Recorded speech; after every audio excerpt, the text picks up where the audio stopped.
Intro: a quiet sky. Then everything changed. For most people, the sky above the desert looked calm and empty. But behind the scenes, something major was already underway. Radar systems began detecting unusual aircraft movement. Satellite observers noticed activity at several military bases. Transport aircraft were preparing for takeoff. And then, the helicopters appeared. Massive military helicopters began moving across the horizon in large formations. Within minutes, thousands of United States Marines were being deployed into the region.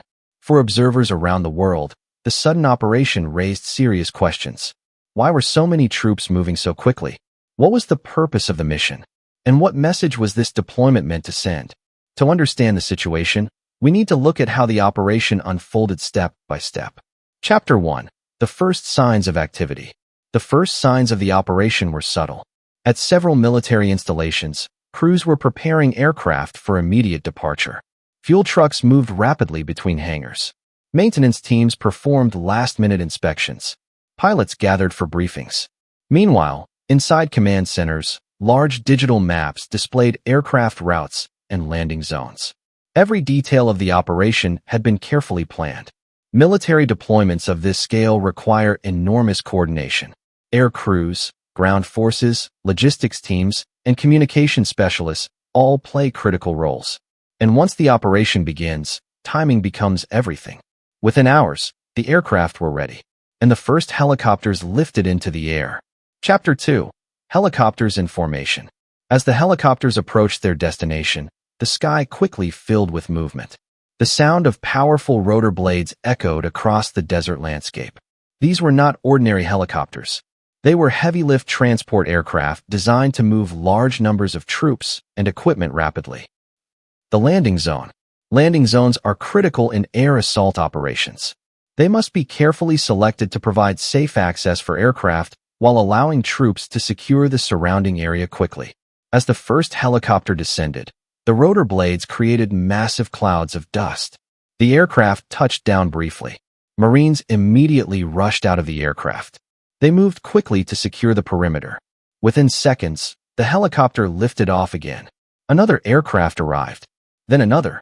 Wave after wave of helicopters delivered troops onto the ground. Each landing lasted only moments. But with every aircraft that arrived, the number of Marines on the ground continued to grow. Within a short time, the landing zone was fully secured. Marines established control. Once the landing area was secure, Marines began setting up operational positions. Communication units deployed antennas and satellite equipment. Vehicles and supplies were unloaded from transport aircraft. Command teams established temporary coordination centers. Every Marine had a specific role. Some monitored the perimeter. Others assisted with equipment deployment. And some prepared for possible follow-up operations. For the Marines involved, this type of operation was the result of years of training. Rapid deployment exercises are a core part of Marine Corps preparation. Because when real operations occur, there is no time for hesitation. Everything must happen quickly and precisely. In modern military strategy, speed is one of the most important advantages. A force that can move quickly can respond to threats faster than its opponents. Ground vehicles can take hours or even days to reach certain locations. Roads may be damaged. Terrain may be difficult. But helicopters can bypass these obstacles entirely. They can deliver troops directly into strategic positions within minutes.